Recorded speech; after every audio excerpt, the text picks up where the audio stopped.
humble. Um, Tom is one of those really humble, brilliant scientists that kind of works in the background, But if you Google him or look at his Google Scholar him, you'll see all the stuff that he's touched upon. And he really has, he's one of those people who has influenced the field in many ways that you might not be aware of. And one of them is how do we transport what we do into, usable things that are over online, for example. So Tom's done a lot of work in that.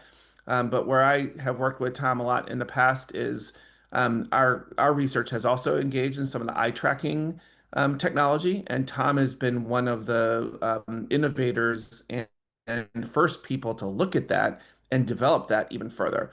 I got to tell you, I myself have written so as with my co-authors about not dangers, but just cautions around the use of technology. But I'm a hypocrite because I am one of the people engaging in the research to actually increase those things because that's where the future is. I just want to make sure they're used in a way that is clinician friendly, I guess, and best practice. And Tom attends to that. So I invited him to talk about his work because completely cool and very innovative. So without further ado, Tom, you can share your screen if you want and see if it works, and I'll turn my camera off after you do. Sounds good. Can you guys hear me okay? Yeah. Okay, I'm gonna share screen. Steve, that is probably one of the nicest and most thoughtful introductions I've ever gotten, and mostly inaccurate, but I'll take it. Take Uh, it. I will let uh, you know. We usually end like 10 till because people might have okay. questions. I will Yep. interrupt you if you keep on talking and let you know. Yep. Okay. Yeah, no, that's great. And I'll try to move quick because a lot of this is kind of an overview of a set of research and clinical research. And so I'm more trying to give you an impression of what we've been trying to do rather than dive into like a ton of detail.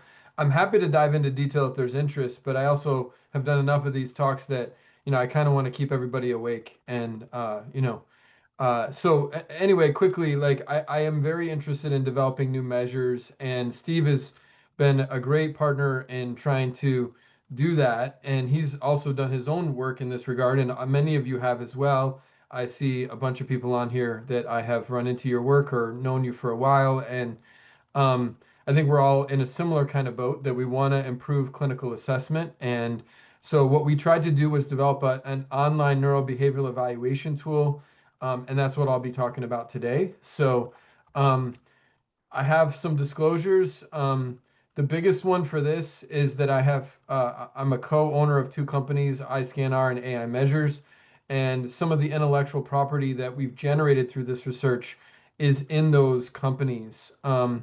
Some of our earlier eye tracking research is in the Autism Eyes company. The rest of it is not really directly related to anything I'm talking about today. Um, so, and our research has been funded in a number of different ways, which, given the funding challenges, we're grateful for, especially the Simons Foundation and P10 Research, but also Autism Speaks and a number of different rare genetic syndrome foundations. We recently added funding from WDR26, which is Graben Deardorff Foundation as well. So that's not on the slide, but that's work we're doing now. And my son has a WDR26 mutation. Thus, even though it's obscure, it makes sense in this context. So a couple of things. We're just gonna talk about the development process, or I'm gonna talk about the development process, and then the initial validations we've done, and then I'll talk a little bit about our ongoing multi-cohort feasibility and validation study funded through the Simons Foundation. So what's the rationale here? Well, I doubt I have to convince this group of any of this, but legacy assessments have significant challenges associated with them. Um, I'm not going to touch on all of those challenges, but you can see some of them listed here. I think the pandemic in particular really highlighted the need for remote assessment, but many of us, even before the pandemic, were thinking about how do we do remote assessment to solve some of the geographic problems and also just frankly some of the income and socioeconomic status problems that we run into regularly clinically.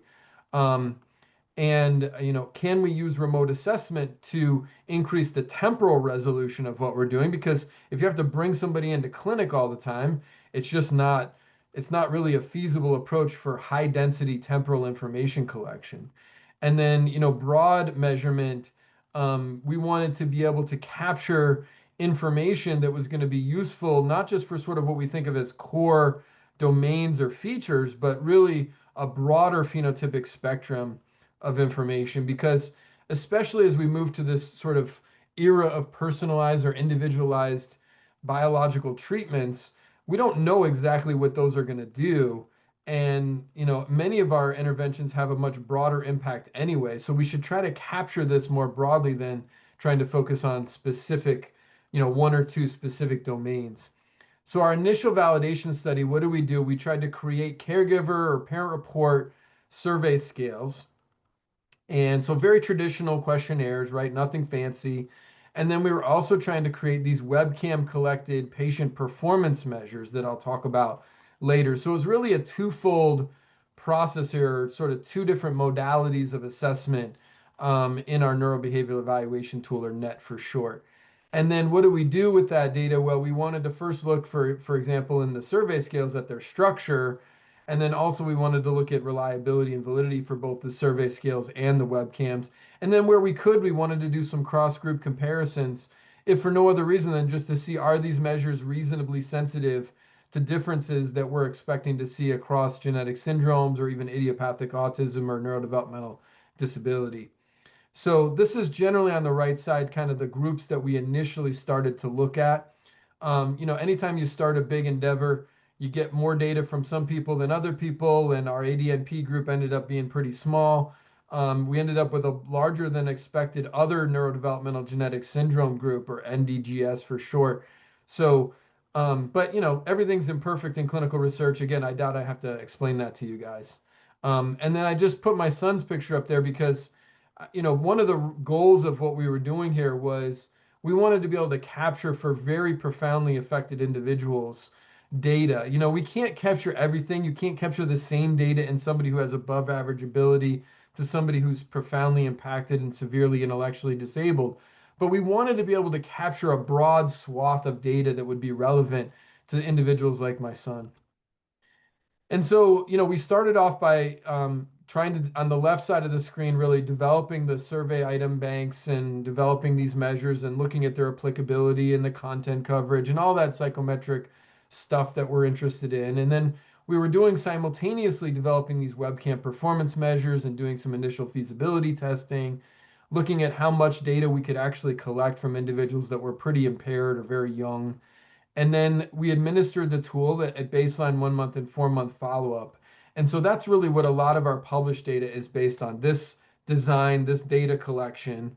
And, we haven't been able to look at everything we wanted to look at in this data yet, but we've been able to get to a decent chunk of it so far.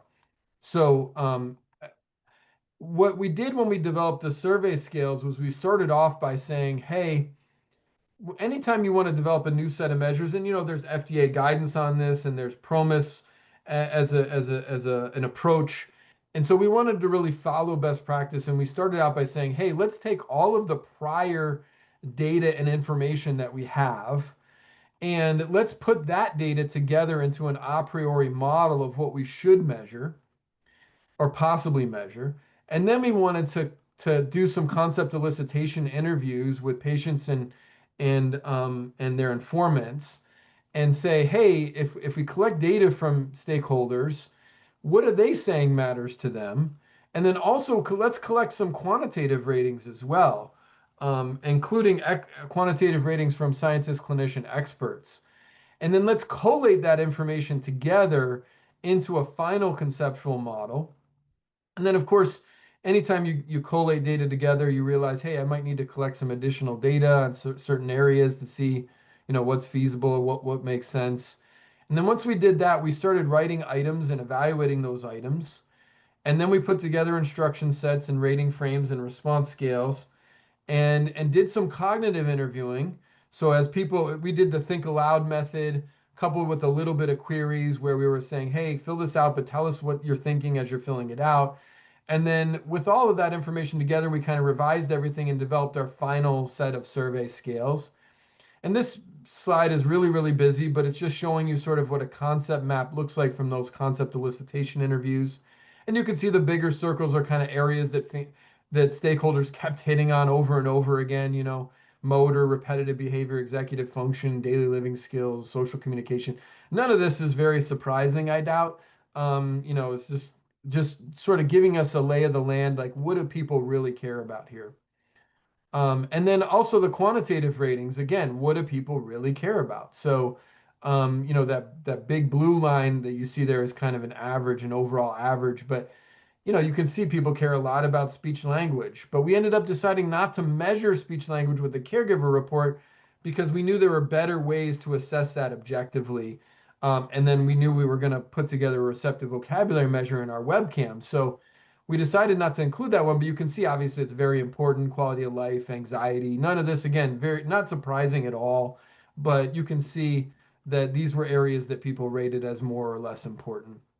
So we ended up sort of having to make a cut somewhere. You can't measure everything, but we decided we would go with sort of these 9 areas of neurobehavioral function, and then these 2 impact areas: daily living skills and quality of life.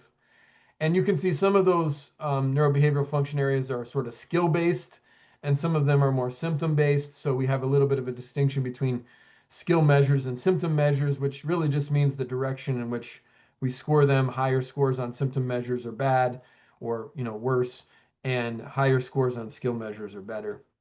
And then, of course, we have this 12th domain, which is just a combination of social communication and restricted repetitive behavior.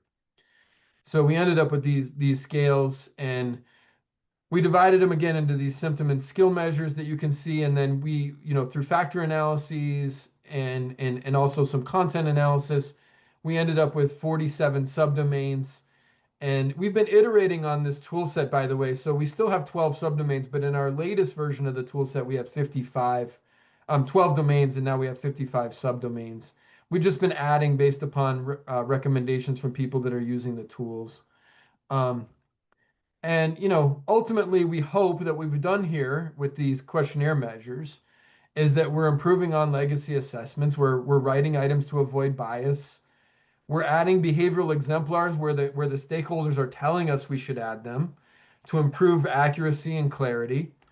And we're using rating frames and Likert scales that we think are going to support sensitivity to change, because ultimately we want these to be used in an intervention context as well as screening and cross-sectional assessment.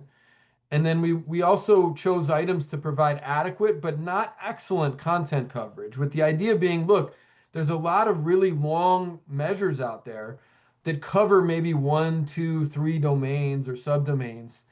And we didn't want to do that. We wanted to cover a broad domain, but then we also wanted to have, adequate but not excellent coverage of some major subdomains. So we're not trying to have like perfect content coverage here. And then, we obviously wanted our scales and subscales to have decent reliability so that we could look at using them for clinical trials or natural history studies. So I'm just giving on this slide, and I'll send around the slides later because I know I'm going quick. And also our measures are available in Open Science Framework, so we're happy to give you access if you request it to Open Science Framework, and you can see the link down at the bottom. But um, these are just some exemplars, and you can see some of them have behavioral examples associated with the items. Some of them don't. You can see the scale types. We tried to focus on 4 or 5 point Likert scales. A lot of times it's frequency based because we found that people thought that that was easier to rate. But sometimes it's severity based because, like for challenging behavior, severity aggregates frequency and intensity. And we didn't want people to have to do 2 ratings because, in general, my experience, and I'm not saying this is always true, but in general, my experience has been that you don't get as much bang for your buck in the second rating for that. And then yeah, and then you can see sometimes we can't use frequency or severity. You have to use other stuff like support level or ease of completion. But we really wanted to improve on sort of what was existing. So for example, if you guys are familiar with Vineland daily living skills, like our daily living skills, which we now call our pragmatic living skills, our practical living skills, sorry, uses a 4 point Likert scale. And so instead of the 3 point Vineland Likert, where the middle point is sometimes, which I think is not a great approach, we use 2 middle points that are more consistent with sort of intervention progress. So one of the middle points is needs minimal prompting and support, and the other one is needs significant prompting and support. So again, no magic there, but we think that that actually enhances sensitivity to change. And we've got data to show that it actually does produce really nice conditional reliability estimates so that with 56 items, we can get the same conditional reliability curve that you get for a Vineland at 140 or 143 items. Um, this is just showing some data to show that we do in fact get good reliability for our domain scales, um, both in terms of model and internal consistency reliability. We also get really nice test retest reproducibility and test retestability. And if you think about conditional reliability, we're seeing pretty broad ranges here. You know, they differ depending upon if it's symptoms or skills, but we're seeing pretty broad ranges of decent, at least adequate, and many times better than adequate reliability. And then the other big take home message here is with our original net 1.0 measures, version 1.0 measures, you can complete these pretty quickly. 20, a little over 20 minutes. Even with our third version, which is longer, you can complete them in about 40 minutes, roughly speaking. So, and again, I've just mentioned the conditional reliability. You can see we're getting pretty good ranges of conditional reliability. I don't know if you how many people are used to seeing these kinds of figures, but the theta you could think of as almost like a population z-score, right?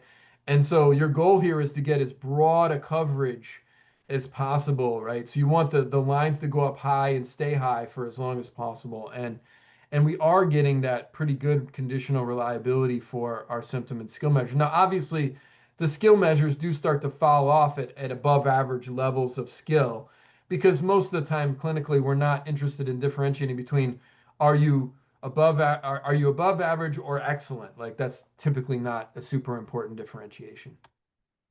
And we're seeing good construct validity here too. So like on the left you can see differences between intellectual disability and no intellectual disability, and on the right you can see differences between autism and no autism cases for the measures that we would expect to see differences on.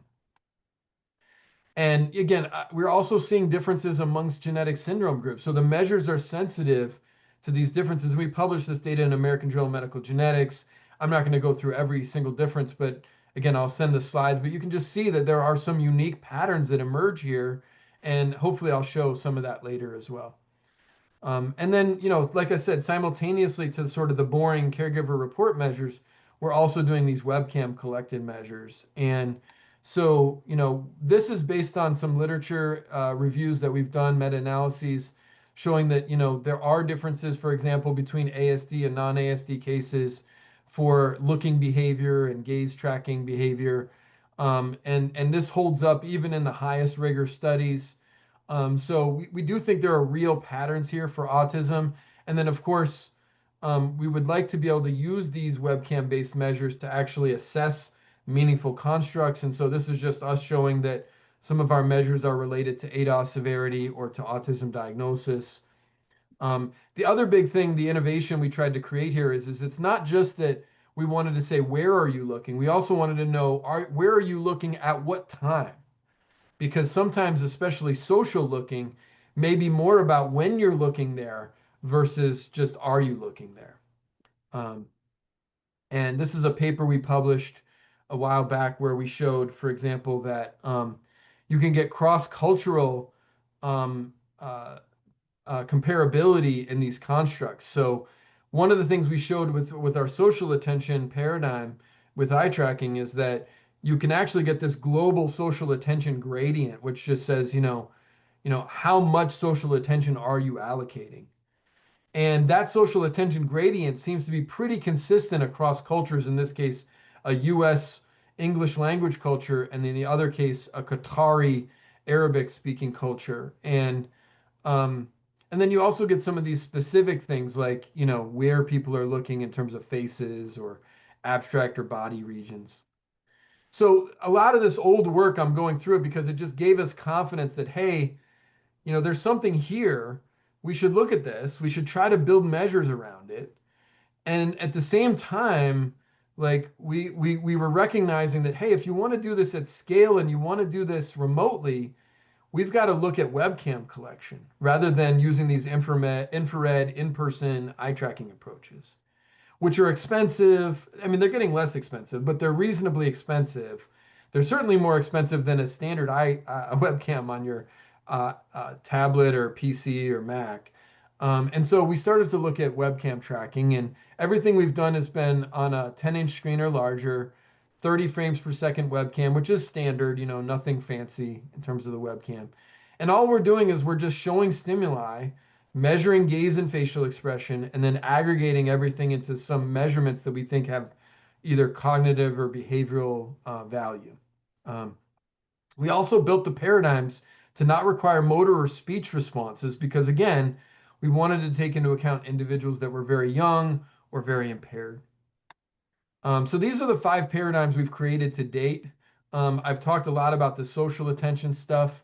We have multiple different stimulus types in there because we think different parts of the autism spectrum probably have different attentional allocations to different kinds of social stimuli.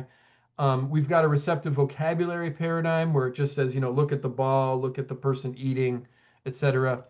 We've got a working memory paradigm that shows an object or hopefully less verbalizable as it gets harder visual stimulus, and then it asks them to pick that out of an array using their gaze. And then processing speed is similar, and except we're saying now, find all the stars as fast as you can with your eyes. And then finally, single word reading is, find the word spoon, find the word stone, for example. So it's all gaze-based work. Um, Sorry, I'm going to back up. This next one it's a very short video. Hopefully, you can hear it. If you can't, let me know. I can try to put the verbal in, but it's pretty self-explanatory. It's just showing you an administration of the tool across some different stimuli. Please follow the pointer. Look at the red color.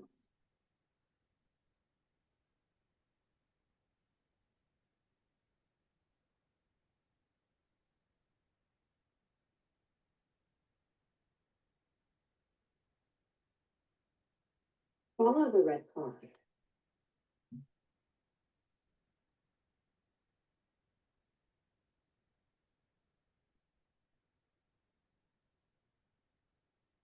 This game, use your eyes to find the pictures. Look at the toy. Look at the ball. Watch these videos. Remember, some will ask you to look at certain things. Which one do you want? Um, I think I have the grapefruit. Oh, thank you. You're welcome.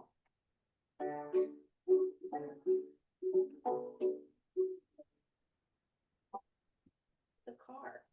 Find all of the cars as fast as you can. Go. This is a taco. Find all of the tacos as fast as you can. Go.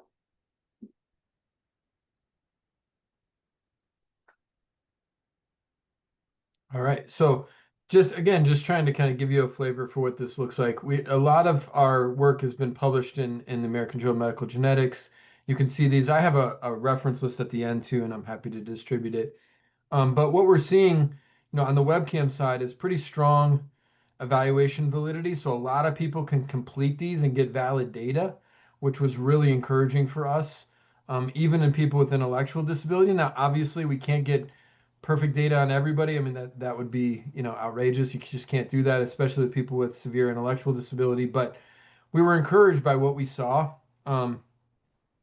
We started to look then at the subscales of the informant report. So I'm kind of jumping back now to the informant report. And this is, again, published data, developmental medicine, child neurology. And what we saw was really encouraging here as well. So 41 of the 47 subscales had at least adequate Cronbach alphas.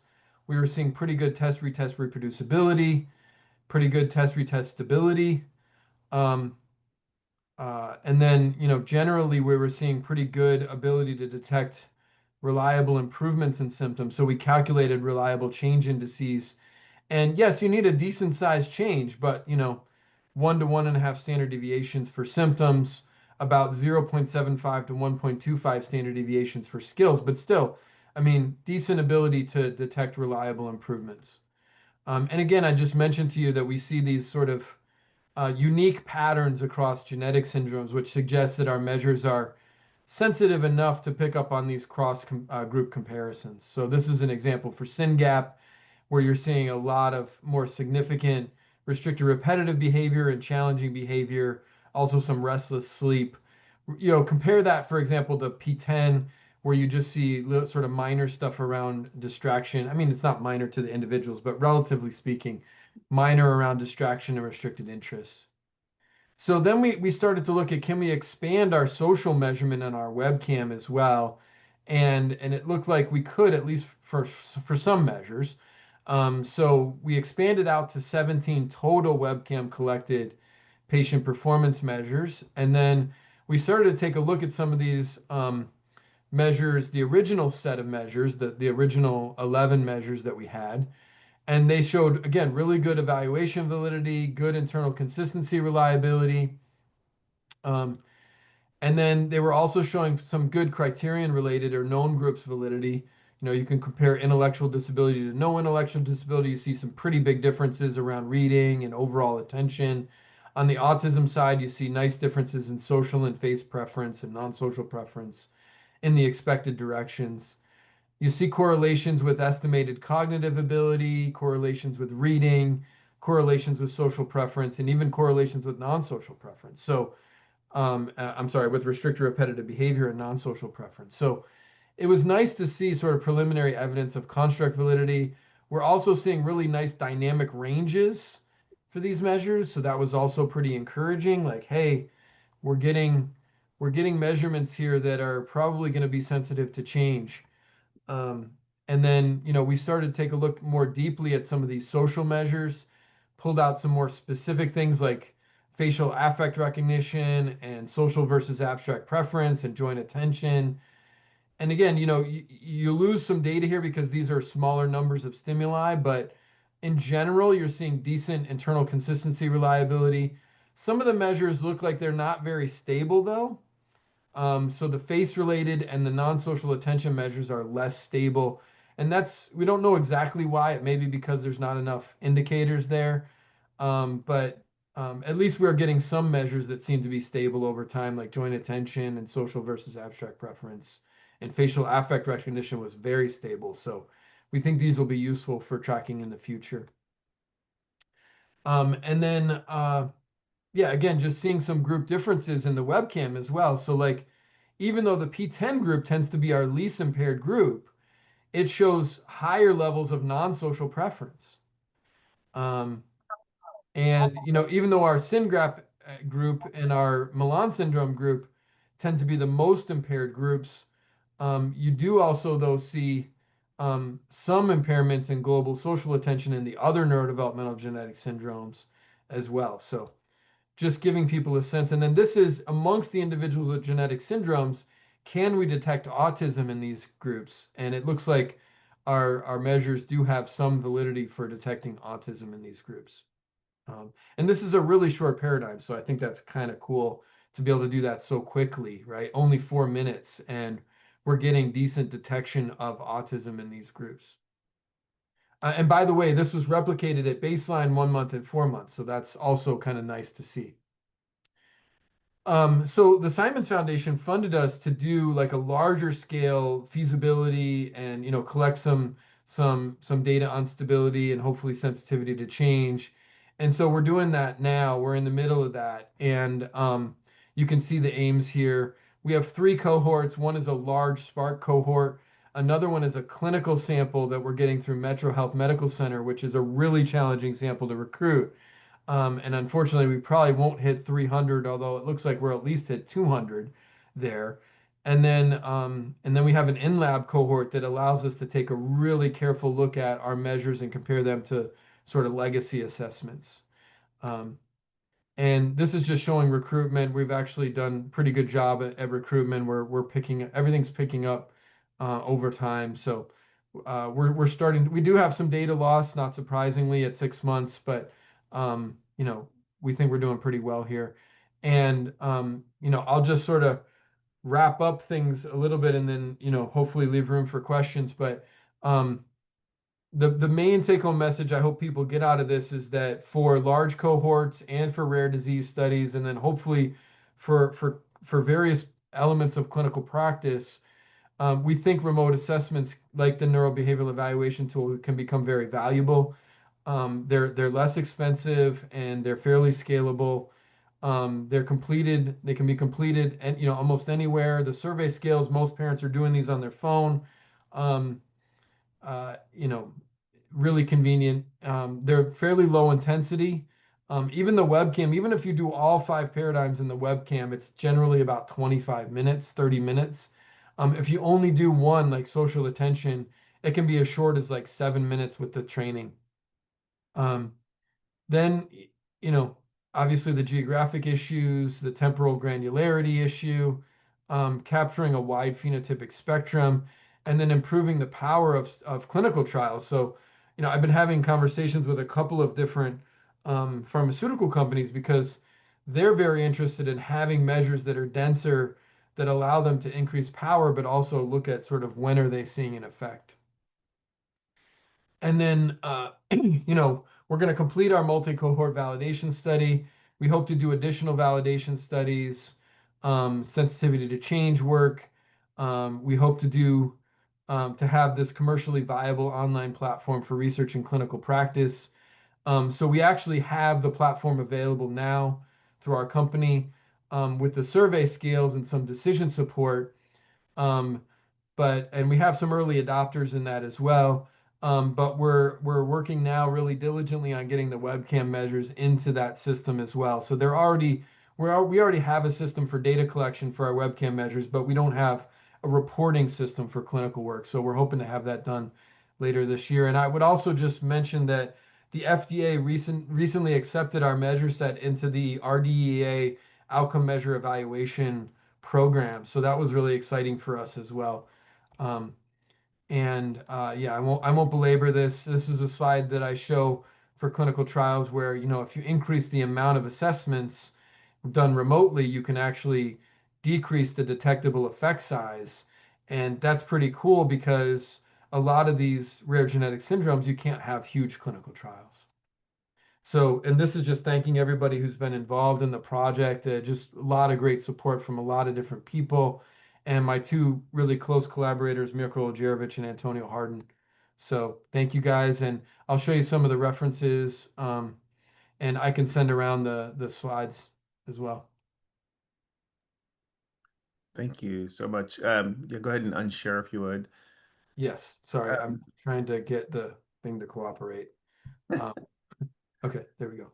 um, okay, so my first question, then I'll open up for questions. If you have questions, just put them in a chat or feel free to raise your hand and we'll have you unmute. Um, this group is there are clinicians, clinical researchers. I think when we just came back from an autism tech conference in Qatar, so there's just so much interest in how can AI and technology help improve our diagnostic work in a responsible way. So I think one of the questions that this group and I in particular have is like, what is your vision for that? I know it's a big loaded question, but like 5 years from now, what do you see this type of technology helping us in our work, and how would that look to you? Yeah, it's a great question, and I probably don't have a really great answer to it, but I guess I would say in general, as Steve, as you pointed out, Steve, like I'm very careful about trying to replace existing clinical work because I think we all get really excited about technology, but there are a lot of limitations with technology too. And so I don't want to, so I think 5 years from now, I could easily like say, hey, I think like we're going to have measures that, essentially replace standardized clinical assessments and you'll just use those, right? And you'll collect them from home and you'll just get a report and it'll be awesome. I mean, maybe awesome, maybe horrible. I don't know. Maybe it's dystopian, but I don't think that's actually realistic. I think probably the more realistic thing to say is that technology will enable things like remote monitoring of our patients so we can keep better track of them and sort of if there are major changes in their functioning, that's good. And we'll be able to we'll be able to see those and report on those. Diagnostically, I think it's going to be useful for sort of triage and screening. I think maybe it'll help with evidence-based assessment, meaning, hey, I collect all of this information remotely before the patient comes in, And that modifies my view of their post-test probability of diagnosis. But then I still have to do the hard clinical work, right? I still have to interview the parents. I still have to maybe collect a standardized norm referenced assessment or observation scale or something else. So I guess I would say I don't see anything I'm doing or anything I'm aware of replacing clinical work. I think it will modify it in certain ways. I think it may make it more efficient in certain ways. I'm hopeful that it will reduce the wait list problem that we all face, especially around autism. Um, but I want to be very careful not to overstate what it can really do. I don't think, I like what early tech's doing, for example, but I don't think that replaces a strong multi-domain in-person clinical assessment for a high impact diagnostic situation. Yeah, and if I love your answer, and if I may, that wasn't supposed to be a setup for that, but I think when we had this big conference, it was interesting because clinicians were present too. And what we're all looking for are diagnostic aids to help improve our clinical confidence, number one, and tech can help us with that. There's also kind of an acknowledgement that most of the clinicians on this call are equal to most screeners, meaning we can all make a 80% accurate diagnosis within the first 2 or 3 minutes. Yeah. Those aren't the ones we're worried about. We're worried about the other ones. And I think, technology can help us, like you said, with the triage. Like if it's just a measure, and if all the measures point a certain direction with great reliability, why do we have to do everything else we do? The problem is a lot of the kids that we see in our clinics aren't like that. Some are, but all of them aren't. So I think the other really interesting argument was, let's say that we can have a tech, like even early tech or one of these, the Cognoa version they have now. What if they can go ahead and and wherever you're at, like go ahead and give this to all the people on your wait list. So let's say 60 to 65% end up having autism. So what do you do then? Meaning like all you're doing is punting the wait list down the road because they still, even if you have Down syndrome, you still want to come in for an evaluation to find out, well, what am I supposed to do about, my child's Down syndrome? So every one of those kids will still need some type of evaluation, just not all of them. I mean, some of them just want the diagnosis to help access services, but almost all those kids, just having the binary diagnosis isn't often helpful. So for me, the technology that you're showing with all these differentials, and I mean, it's just amazing how we can actually maybe track progress in treatment, but also help with our screening and triage and even diagnostic pieces for the really obvious cases. So, um, yeah, so I want to open it up. Does anyone have questions in those people who are listening? That's a lot there, Tom. So I didn't realize you're doing all of that. So is your vision to kind of have like, because you're working on some of the cognitive measures as well, right? Yeah. How do you see those overlapping with the more autism, specific measures? And then I have another question after that. So Yeah, I wish I'd say I thought a lot about that. I guess my push right now is to sort of solidify the cognitive measures we're collecting through the webcam now, and then add in something that estimates general cognitive ability of some sort. So like I think it would be useful to have sort of a reliable and valid estimate of general cognitive ability through the webcam process, not because it replaces a WACE or WISC or whatever WIPSI or Stanford Binet, but because it gives you a sense clinically going into an encounter what to prepare for, how to think about the patient, how to shape your questions. So I see a lot of value there. And then on the intervention side, I see a ton of value because, a lot of our early adopters are behavioral intervention programs. And so, the behavioral intervention literature suggests that you should see cognitive benefit. So if you are seeing cognitive benefit, we want to be able to pick that up either globally or specifically. So I know it's not a great answer to your question, but I think having cognitive and sort of more traditional skill and symptom based assessments allows us to just be more comprehensive in understanding the patient. And to your point, like we're never going to replace clinicians, or at least not for a very, very long time, hopefully not in my lifetime, because I think there's so much more than a dichotomous diagnostic decision. There's so much more about how you even deliver it. There's so much about, I can't even tell you how many times with a patient the diagnosis was like the least important thing in my follow-up with them, right? In my overview with them. And so I think I just want to have as much information and be able to get it quickly and efficiently to inform the process, if that makes sense. In your work, what was, since no one else is asking questions, I'm just going to ask them all. So, what, like, oftentimes when I've talked to the tech people who do this type of work, they were surprised by a feature that they didn't think would be as predictive or as differentiable as others. Was there anything that popped out to you as a surprise of like, oh, wow, I didn't expect that particular feature to be differentiable? You mean a technical feature or a, oh, Either one, behavioral feature, technical feature, yeah. like, Well, yeah, I mean, I guess one of the initial surprises I got with our social attention measure was just how strong the joint attention stimuli were at discriminating between autism and non-autism cases in the young kids. Like it was almost like we didn't need everything else we built, which was pretty crazy to me. I was like, wow, that's really strong. Like, and then the facial affect identification was kind of a second place to that. So that was really interesting.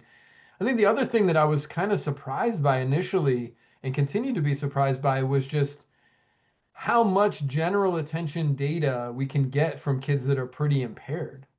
And I guess part of my bias there was my son does not like to look at screens, so I thought, oh, this is going to be brutal, you know? And then it turned out that we had these kids with moderate and even severe intellectual disability that were like, yeah, no, we can get data from you, you know? So that was like a pleasant surprise. And then I would also just say the other surprise is like, yeah, is webcam as good as infrared tracking? No, of course not. But like, it's pretty good. and much more scalable. Oh my gosh. I mean, Yeah, yeah. yeah, so And much more scalable. eventually you're going to do this on, mobile devices, right? Yeah, iPhone. I mean, eventually we'd like to do it on sort of we would do already do it on tablets, right? But I mean, eventually it'd be nice to be able to do it on a phone, but it's like the phone's screen sizes are just too small for me to feel confident in the gaze tracking. I mean, you can see there are papers out there. Yeah. Jerry Dawson's group Ray at Duke. Dawson's work. Yeah. So Yeah, there's there's papers out there, but they tend to use very, very discrete stimuli that I don't think are going to be as useful, particularly when you're looking at sort of higher functioning individuals. They tend to be sort of dichotomous. You split the screen in half. Um, I do see the question from Juliet too. So exponentially. um, I do. So we've been collecting normative data on our questionnaire measures and our webcam measures. And so we've got data now up to 45, but I do want to collect data in our webcams. We've got data up to 70 in our questionnaire measures. Um, I do think we could track cognitive decline in older individuals with autism or other NDDs. Um, and I do think we could develop episodic memory measures. In fact, my close collaborator, Mirko Lajerovic, has been thinking a lot about both episodic memory and executive functioning tasks that could be done without motor or verbal responses. So that's something that we've been kind of thinking about together, trying to create. All of this takes money. I mean, I don't need to tell this group, all of this takes money to do. So, we kind of have to focus on the things we've got right now, but I think those are excellent suggestions for like future work. Do you have any plans to incorporate other modalities like, there's a lot of work in the cry literature, voice intonation literature, um, and any additional data points that can help us differentiate would be interesting. Love your response to that. And also, could you also comment on a lot of these devices they've done, yeah, it's autism versus not, the really clear cut cases, but also it's like, is it just neurodevelopmental disorder in general or not? How much is autism, how much is it other NDDs? So I hope you can comment on both those.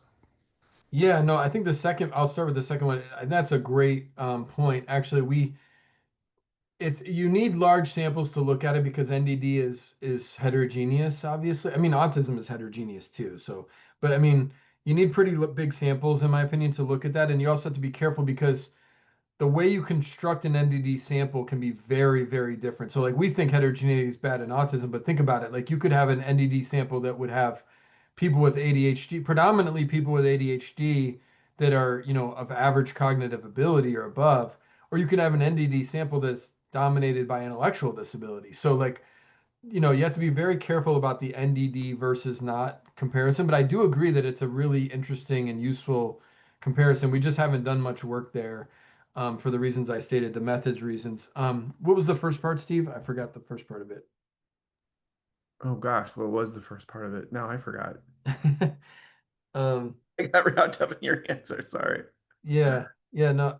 Oh, I, inclusion of other modalities like sound oh or yeah, yeah, yeah. That's a great question. So like we the one modality we started to think about is pupil, just because it's so easy, and pupil really links very nicely to norepinephrine system. So it has this sort of really nice association with attention and arousal, but also with norepinephrine mediated function. So that's kind of our first foray is to start to look at pupil. But yes, like totally, natural language processing is getting better and better. We'd love to look at that. What I kind of think of myself almost like a parasite. Like as the technologies get better, like we can add them on as sort of extra things. I think one of the key things for us is just going to be it's really hard to build platforms like this because they even on a research side, they cost a fair amount of money to maintain. And so we've been focusing on sort of getting a version 1.0 together. But yes, you're right. Like there's all these opportunities for additional. I mean, I'll give you another example is like XYZ coordinates for the body position in the video, right? Like just looking at sort of body movement and how close they are to the screen, how far away. In our original infrared eye tracking data, we were seeing rocking in some people. And, this is going to surprise no one, but the individuals that were rocking a lot were the ones that were more likely in our gaze-based metrics to be identified with higher scores or with autism patterns.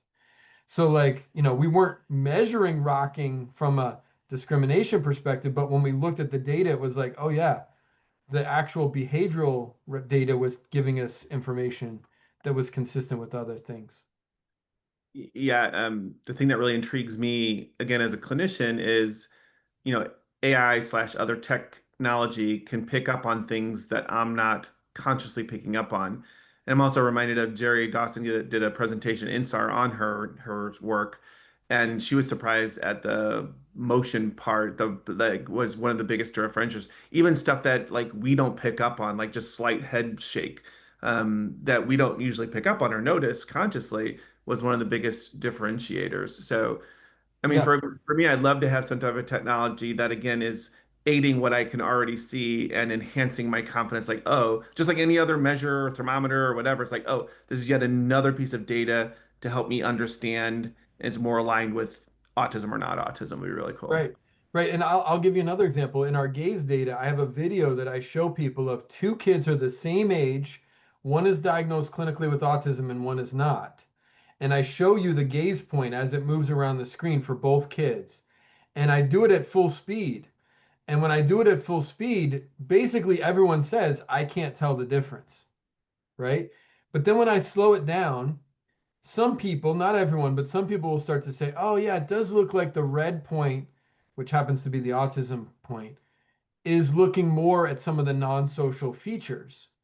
And then when I show you the data on it, like the actual fixation times, it's wild how different they are, Yeah, so right? we don't pick up on that as clinicians. Maybe we do subconsciously, but Yeah. not consciously. So that's a Not consciously, right? And at least in this case, at least it couldn't be translated to conscious in real time, right? And I think, maybe we would pick up on it if we could like solely focus on it to all other stimuli and we could slow everything down. But what's beauty about some of the technologies is they're taking in these data flows so fast, but then you could process them immediately in sort of real time. 30 frames per second is well above the rate that we can process information, right? So well, thank you, Tom, so much for sharing your research and your experience and your knowledge on this. Uh, like these are all recorded. This will be up on our website within a couple of weeks if you guys are interested. Again, just to remind everybody, we are transitioning to the University of Missouri. You'll get all kinds of emails about this that uninvite and invite to the new webinar series that's going to be out of the University of Missouri, and the listserv will be hosted out of there. If anyone has any trouble with accessing this, I have Angela's cell phone number that I will give out, and she prefers calls between 2 a.m. and 7 a.m. in the morning. Feel free to reach out to Be her right and back. I'm changing my phone number. complain ad nauseum. And yeah, so again, thank you for it. We have some. We'll put out a schedule of the next couple speakers as well, which are really kind of cool coming up. So I think next month is the Veda presentation, right, Angela? If I'm right, it's a new innovative kind of intervention for kids with autism as well that we were able to get the author of it to come talk to us next month. So happy May, and we'll see you guys all in June. Thank you again, Tom. Thank you. Appreciate it. Take care, everyone. Everybody.